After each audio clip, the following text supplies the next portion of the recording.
14 years ago, I started investigating some cases of the black-eyed children here in central Illinois. And it's like out of nowhere, we started to get reports of people seeing these young kids from like age 9 to 14 with strange eyes, and they seemed almost terrifying and threatening. And what's interesting is that none of these people that reported these children had any connection to each other. They didn't know that other people were seeing this. I was the only one at the time who knew of these stories. But the creepiest of all the encounters by far was this story out of Mason City. There was a couple, a husband and a wife. They were driving from Mason City to Pekin one morning, and it was 3 a.m. It was cold, it was snowy, and they were on their way to go to work in Pekin. Now, as they're driving down this rural road that is nothing but just cornfields and woods, the car shuts off. And so the husband manages to veer over onto the shoulder. And he thinks, okay, maybe it's something with the battery, one of the terminals. So he gets out of the car and he goes around to the front of the hood and pops the hood and starts messing with the terminals on the battery. He said all of a sudden he got just this dreadful feeling inside of him, and his stomach just sank. And when he turns to his right, he sees these 3 kids standing there, around 12 to 13 years old. And they're wearing black hoodies, black pants, black shoes, and they have their hoods up, covering, most of their face. And they said to him, "Can you give us a ride?" And he's like, obviously you can see, I'm broke down. I'm not going anywhere. They said, "Go to your car and try and start it." And he said the 2 kids in the back, they were kind of echoing what the person up front said. And they're like, go, go. And he felt kind of creeped out at this point. I was like, yeah, I'm going to get back in the car anyways. So he goes and sits in the car.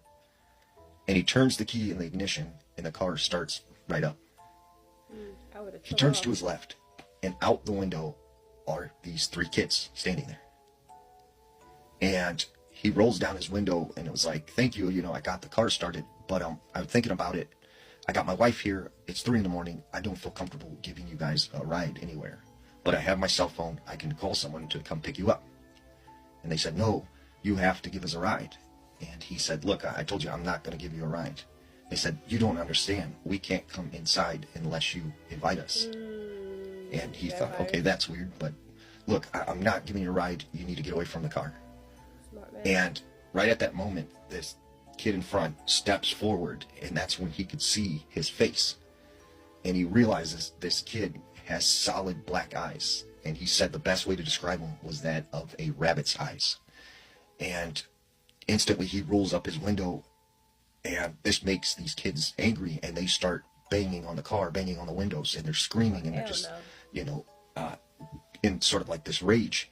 And this guy's like, what do I do? Do I drive off and risk like running one of them over? But right at that moment, another car happens to come down the highway, and they stop, and it's a guy, and he says, are you all right? Is everything okay? And they're like, we had some car trouble, but we got the car started. But there's these kids out here, and they were kind of harassing us. So the guy's like, hold on a second. He gets out of his truck and grabs a flashlight, and the husband and this guy start looking for the children. Except, there's nothing but cornfields, and they can't see these kids anywhere. So he thinks, oh, maybe let's look in the snow, for footprints, so we can see which direction they went. Except when they go to the car and around the hood, they find only one set of footprints. And instantly the husband was like, knew that what he had encountered was not human. They made it home that night, but the husband said he could not sleep for weeks because those eyes were just kind of burned into his memory, and that's all he could think about. Please, I don't have any time for any gossip now. Eh? Yes. Look at you. Do something with it. It's just money coming to me easily. Money coming in and needing me. Money coming in repeatedly. Money coming, it's just money coming. It's just money coming to me frequently. Money coming in to be with me. Money coming in secretly. Money coming, it's just money coming. It's just money coming to me easily. Money coming in all day. Money coming in repeatedly.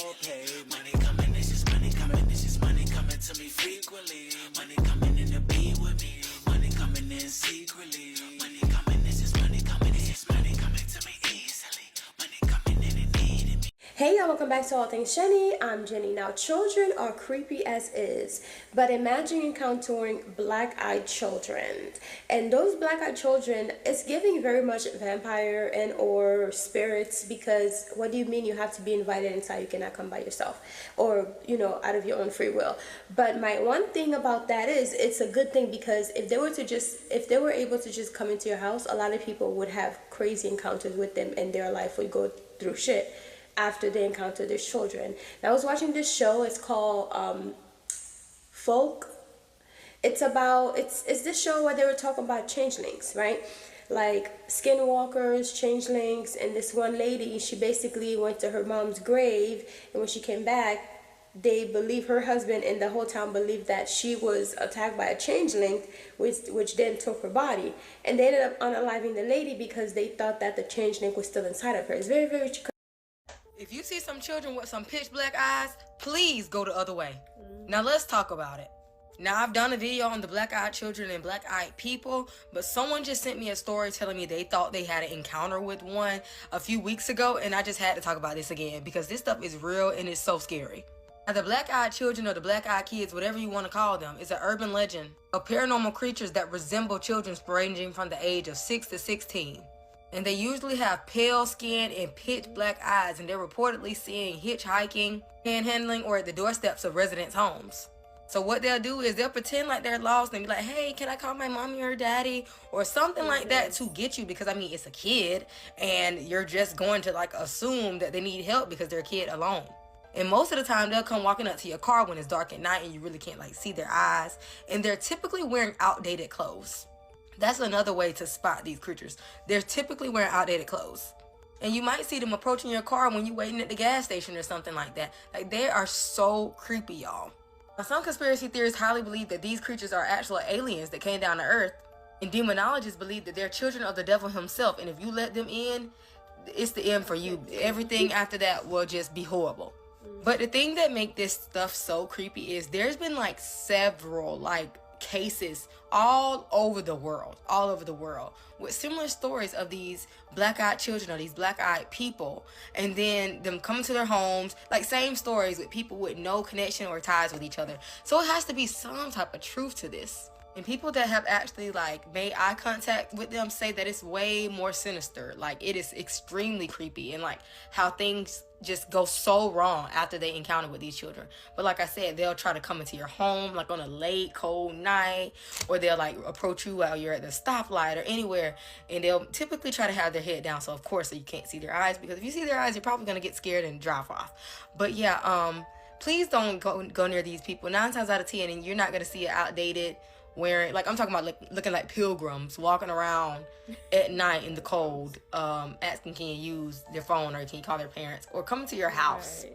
But let me know what y'all think, or if y'all ever encounter or like heard stories of people talking about these black-eyed children, because like I said, a follower requested me to talk about this because they thought they encountered one in Texas not too long ago, and most stories I hear about is like around the Texas area. So what is that about? But let me know what y'all think about this. If a child showed up in the middle of the night to knock on your door, would you answer it? You may not want to, because it could destroy your life. Tonight's true scary story really freaked me out because anything to do with the kids or old people in the paranormal is my 2 bugaboos. If you're new here, hi, I'm so glad that you're here. My name is Kaisa, and I tell true scary stories that you guys submit to me through email on here every single night. So if you want to submit me a story, my email is in my bio. It's kaisaspooky@gmail.com. Also, my YT link is in my bio, where I tell scarier stories and longer versions of stories. Okay, let's get started. We're going to call today's submitter Jessie, and 6 years ago, Jessie lived in Kentucky for a little bit. Partner was working nights and she was working days, so they never saw each other, and she was already convinced that her 1-bedroom apartment was haunted. Her apartment would not be the scariest thing that happened to her there. Because she felt like the apartment was haunted, she spent a lot of time outside talking to her neighbors and walking her dog. But as I said, her partner worked nights, so she was always home alone, and her dog was always growling at the front door, and this really freaked her out. She figured, though, that the dog was just sensing other people talking because there was an apartment right next to theirs with neighbors. One night, it was around 12 or 1 a.m. in the morning, and she was watching TV, but then this started to happen. The dog was growling at the door, and she whispered whispered for her to stop, and she did stop, but she laid down next to the door and just stared at it. I'm sorry, but this alone would freak me out because dogs know more than humans do, and they sense stuff. And so I would be like, no, ma'am. About 10 to 15 minutes later, someone knocks on the door after her dog has been sitting by the door this entire time. Now, mind you, no one has ever knocked on her door before the entire time that she lived in the apartment. She looks out the door through the peephole and she sees this 11 or 12-year-old kid with a hoodie on. Before she could do or say anything, the kid says, Ma'am, could I come inside and show you the products I'm advertising? and then alarm bells this start going time. off for about a million different reasons. Number one, how did he know that she was by the door? She was incredibly quiet. Number two, what was he doing out at 1 a.m. in the morning by himself? And number three, how did he know that she was a ma'am? She figured that the kid had backup and she was being set up. He was wearing a hoodie and she could not see his face at all. She just stays silent, but he knocks several more times, repeating the same phrase Ma'am, can I come inside and show you the products I'm advertising? over and over again. He was really trying to get her to open the door, but when she wouldn't do it, after a little bit, he finally gave up and he walked across to the neighbor's house, which was about 10 to 15 feet away from hers. There's only a small sidewalk that ran between the two buildings from her and her neighbor's house. So when he walked over there, he just knocked once and she actually opened the door. He didn't even say anything. As soon as she opens the door, immediately she screams bloody murder for her husband and slams the door in the kid's face. The next morning, that neighbor came over to Jesse's house and said, "Did a kid come to your door last night and knock on it?" And Jesse says, "Yes, I didn't answer. And then I saw him go over to your house and I saw that you answered the door. Like, what's up?" And the woman goes, when I opened that door, his eyes were completely black. She didn't know or understand back then, but she does now. Because a month after this happened, this woman went through hell. She went through a horrific divorce where she lost everything. She lost her property that was elsewhere. She lost all of her money and she lost a car. She doesn't know if she ended up getting sick too, but she does know that she lost like everything. She lost a lot. Jessie is so thankful that she didn't open that door that night because she looks back on it and she was newly pregnant. She didn't know anything about black-eyed kids and she was only 2 hours away from Appalachia. She would often visit Appalachia because she had family there. She ended up moving to Vegas shortly after this, and nothing like this ever happened to her ever again. But she does have more stories, something that is going on with her right now that she said she's going to send in. Apparently she's going through some type of haunting right now, and I think I want to hear it. Let me know if you guys want to hear it. Drop it in the comments. And also tell me your thoughts on this one. Do you think that the black-eyed kid had anything to do with that woman losing absolutely everything? Do you think that if she would have answered the door that she maybe would have lost her baby or something terrible would have happened to her? Does anyone else know of any stories where black-eyed children came to your door or someone else's door? Drop that in the comments. I know this was a short one, but I hope you guys enjoyed. My name is Kaisa and I tell true scary stories every single night, so if you like that, hit that follow button. I am so grateful to have all of Let me tell you one of the scariest stories I've ever heard. In 1996, in Abilene, Texas, Brian Bethel was sitting outside of the local newspaper after working a late night shift. He was writing a check and completely alone. All of a sudden, the hair on the back of his neck stood up. When he looked outside, he saw a group of teens standing there. They approached him and asked if they could get a ride to their mother's house because they wanted to get cash to see a late night movie. This sounds like a normal teen thing to ask, but what was weird is that this movie that they were wanting to see had started 45 minutes ago. That wasn't the only strange thing, though. These kids were odd, to say the least. Brian said that they were talking like they were much more mature than what you would expect for a teenager. And then in the dim light of the parking lot, he noticed the strangest things. Their eyes were completely black. There was no white in their eyes at all. The whole situation was incredibly strange, and he got a very ominous feeling about it. So instead of helping out these teenagers, he just took off. When he looked in the rearview mirror, the teenagers were gone, almost as if they had just disappeared. Brian would go on to write about his very strange experience in the Abilene News Reporter, and since then, so many more stories of these black-eyed children have popped up all over the world. Sometimes the details of these stories do change, but for the most part, what happens is that these children either knock on your door or try to come to your car, and they say that they have to be invited in. Like they cannot enter your car or your house without being specifically told that they can. And each time the people who experience this say that they have this very ominous feeling like there's something very wrong. Most of the people who have experienced this say that they do have the same feeling of dread or something's about to go horribly wrong, and they always say that these children act much more mature for what you would expect for the age that they present, and these kids present anywhere from kids that could be in kindergarten all the way to teenagers. Sometimes they'll be wearing clothes that are really outdated. Like there was one person who reported that this kid was wearing a shirt from a football team that had vanished 10 years ago. Not vanished, but collapsed 10 years ago. These kids seem to get more aggressive the more you deny them entry or access into your house or your vehicle. And some people have reported that they did let them in and terrible things happened after, like cancer diagnoses and the likes. And for the most part, it seems like people don't know what this is or even if it's true or not. But there are some urban legends around the world, like in Ireland, they have changelings or fairy babies. And in some Native American cultures, they have things that are called water babies or evil spirits as well that just choose to present themselves this way because we inherently want to help children. But what are your thoughts on this? Do you think that this phenomenon is real or is it just made up? And if you do believe in it, what do you think these black-eyed children are? Let me know down in the comments and follow for more creepy things. It's Out of This World Wednesday, and tonight we're going to read a Reddit no sleep story called I Know Where Black-Eyed Children Come From. This one is a little long, so y'all get comfortable, maybe turn a light on. It's going to be creepy. Just a warning beforehand. At the top here it says, think about it before continuing. They say black-eyed kids only come if you know about them. With that being said, let's begin. When I was a kid, my little brother and I visited my grandparents' house in Tahlequah, Oklahoma every summer. It was a pretty boring town. As the capital of the Cherokee Nation, most recreational activities were related to the culture and history of the Cherokees. The last summer we spent there, I was 11, that age between wanting so badly to be seen as a teenager but still finding enjoyment in brat stalls. My brother was 8 and wouldn't settle down unless he had his Nintendo DS. I didn't dread visiting my grandparents like many children do. Other than the cultural shock that came from leaving our home in LA to the relatively small Oklahoma town, I loved spending time with my grandparents, and so did my brother. They spoiled us with toys and ice cream.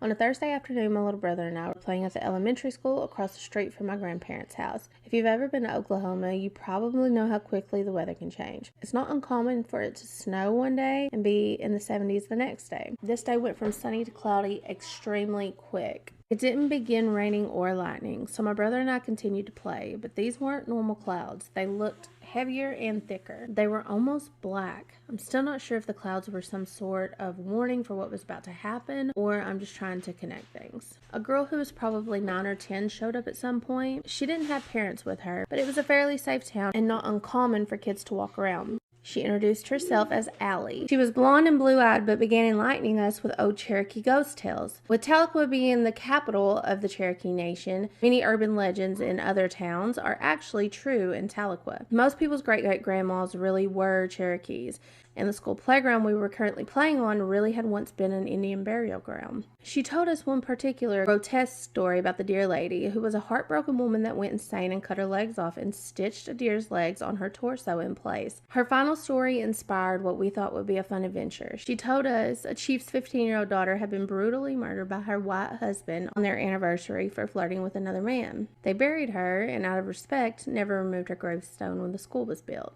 Allie told us it would take a bit of maneuvering, but there was a panel that could be removed and we could crawl underneath the skull and see the gravestone. We were all in shape, so we began our adventure. To our disappointment, the panel had been screwed shut and it began to rain. My brother and I decided to go home. Allie, however, insisted that there had to be another way in. I tried to tell her that her parents would probably be worried and that it would be best for her to go home too, but she was determined to find a way in. My brother and I went into my grandparents' house and changed into some dry clothes, drank Kool-Aid, and watched TV. While my brother and grandparents were watching The Fairly Odd Parents, I noticed I could still see Allie, drenched in rain, trying to find a way underneath the school from the living room window. Eventually, she did. I watched her crawl in, but I never saw her crawl out. We sat through an entire episode of The Fairly Odd Parents and a half an episode of Drake and Josh, so it had to have been 45 minutes. That night, I had trouble sleeping. I told myself she had to have come out a different way, or maybe she came out when I wasn't looking and finally drifted off. The next morning, I woke up refreshed. I was certain Allie had found a way out. My grandparents took us to the carnival and then to Brahms, the local ice cream shop. It was 6 o'clock in the evening when we got home, and my grandma began cooking supper while my grandpa took a nap. My brother and I were kids, though, and still had lots of energy left. So we went across the street to play some more, and our grandma told us she would call us when supper was ready. I told my little brother that I'd seen Allie go underneath the school, and I asked him if he was up for an adventure. He agreed, and I went to the panel that I saw Allie loosen. I loosened and crawled underneath the school, and my brother followed. The remaining daylight flooded into the basement along with us, providing us with just enough light to see things directly in front of us. The ground was cold, wet dirt, and there were many pipes and old basketballs to crawl around. I immediately spotted 8 to 10 headstones, though. The first one was directly to the right of my brother and I, but the name was too faded to read. I was feeling kind of creeped out that Allie had been right, and we were crawling over a bunch of dead bodies. I probably would have left, but my brother didn't seem afraid at all, and I wanted to seem braver than him. So I crawled to the next stone. This one read Andrew Cummings and had a birthday of 1890 and a death date of 1902. There was one to the left of it that read Allison Cummings and had a birthday of 1893 and a death date of 1902 also. This freaked me out even more. It made me think of Allie, who had the same name and looked about the same age as the dead girl several feet below me. My brother suddenly shouted, "Look, something in the corner just moved." Before I could tell him that we should leave immediately, he shoved me out of the way and began crawling incredibly fast to the corner furthest from us. I could clearly see a couple of large figures moving, but couldn't make out much else. "They're probably just dogs. Let's go," I told him. But as he crawled, I crawled right behind him, getting closer and closer to the larger figures that began to look more and more like silhouettes of 3 people sitting against a wall, all with their knees to their chests. When they came into clear view, my brother turned around and crawled underneath me. I held him close to my chest. We were both terrified. The first girl was clearly Allie, except she didn't look as lively as she had looked yesterday. She wasn't smiling and her hair was stringy. Next to her was a boy who looked close in age to me and had no hair at all. He wasn't smiling either. Then there was a girl who looked more normal than Allie or the boy. Her skin was dark and her hair was so long it bunched up at the ground. She looked like she was about 16, but her facial expression was the scariest. It was one of absolute despair. The scariest part about all of them, though, was their eyes. I could see my brother's eyes glowing, but none of their eyes glowed. It didn't even really look like they had eyes, just pits of darkness. Allie smiled and said, "Thank God you guys came." The other 2 laughed. "Yeah, well, we're going to be leaving now," I said, trying my hardest to sound casual and not scared. All 3 laughed, and the other girl spoke up. "No, you're not." Her voice had a confidence that mine didn't. I pushed my brother in the direction we came in, and he began quickly crawling away. I heard my grandma calling out to us and called out to her to help us. All 3 of them suddenly stopped laughing. Allie suddenly looked scared and said, "Leave right now and never tell us so you saw us. You got lucky." We didn't have to be told twice and quickly crawled out. At dinner that night, my brother and I chalked up our silence to it having been a long day and us being tired. We never played at the playground across the street again and rarely talked about the incident. 5 months after we left, my grandparents were murdered in their own home. A neighbor had said she had seen my grandma let 3 children into their home the day of the murder. A bald boy, a blonde girl, and a dark-haired girl. Cops were never able to find any leads and the case was eventually closed. Neither my brother nor I plan to visit Tahlequah or even Oklahoma ever again. But I know that doesn't matter. I'm certain that one day they'll show up on my step too. I know I'll tell them to go away, and I can only hope that will be enough. That was Out of This World Wednesday. Last week was demon aliens? Something demonic in space, anyways. And this week was Black-Eyed Children. Next week, you just never know. Maybe do mermaids. Maybe do flesh pedestrians. Duendes. If y'all have any crazy, spooky, wild, or even just like stalker stories, y'all go ahead and submit them to the email in my bio. On Fridays, I'm going to be reading follower stories as soon as I get some submitted. But if you come back tomorrow, it's going to be Thirsty Thursdays, which is our stalker story night. So if you're interested in stuff like this, y'all go ahead and give me a follow. In the meantime, hope y'all come back tomorrow. I hope y'all enjoyed that, and I hope you have a good night. Like I said, we're going to touch up some stuff on this book. So in this book is called Spell of Abundance, Love, Wealth, and Protection. So in this book, on the first page, actually, I have a glamour affirmation that you will basically say, you stand in front of the mirror and you stare at yourself and you admire yourself and you will say to yourself how beautiful you are. You'll basically seal this your beauty, like your glam, after you've done your makeup, or even stand in front of the mirror naked with nothing on, so you can really reaffirm yourself of your beauty, of your confidence, and all that. This book is mainly for like self-confidence and self-elevation, you know, calling the goddess in you, calling the divinity in you, you know, calling the beauty in you, and also work with the moon, because the moon represents the woman, the mother, womb, water, all of this. So yeah, I have all the steps in here of all the spells that you need to do. It even has one for to get rid of unwanted guests. It's pretty funny. To get rid of unwanted guests. And this book right here, right? So I'm gonna run down real quick of all the materials that you're going to need. You will need a brand new broom. It has to be brand new. and you'll need a piece of parchment paper, a black pen, a black trash bag, because we're going to get rid of this sucker, right? And of course your intentions. And also I have spells on here that you can say. I have daily affirmations, and also I have spells on here that you can do every single day to work with the energy of the planets of the day, and also the archangels that work with the day. So anyways, there's so many spells. There's a 7-day manifestation spell with archangels, and let's see, a 30-day money spell with bay leaves and the Fihu sign, which is a money sign. It's like an F with the extra part. Anyways, the symbol's there, and I even show you like what you need to do, what the sigil look like, all that, and the keys to enhance your spell. So there are different things on here on how to enhance your spell, and basically grow your finance, grow your love, self-love, self-admiration, chance to say to yourself to give you that extra energy to go about your day. And also tips to enhance your spell. Oh, I already said this. And morning coffee abundance prosperity spell. You guys remember I just shared a video about morning coffee and how important it is when it comes to hoodoo, and how you can basically use your first cup of coffee in the morning to manifest a better life or a better day, or to bring forth money to you. So don't let, you're already doing these things anyway, so you might as well just incorporate something a little bit extra to basically boost your thing. And here's to influence your boss spell. So this one, I'm sure people who are actually working are going to love this. It's to influence your boss and attract favors towards you at work. Because look, in this economy, we're all working and we need some boost at work, and we also sometimes need to be tied to our job, so therefore you don't get fired. You know what I mean? So there's some stuff that you could do to basically tie yourself to your job, and or tie the job to you. And once you're done and you're all tired of that job, you can get rid of it. It's not something that's completely permanent, but use magic, guys. It's here for you to use. You have the herbs in your closet, you have the herbs in your pantry, you have the candles that you could just simply buy some candles super cheap. Use magic to elevate your life. Use magic to make yourself better. Let me tell you, Jesus was out here using magic, okay? Walking on water and stuff, and turning water into wine. Sounds like magic to me. But anyways, guys, I'll talk to y'all later. Bye.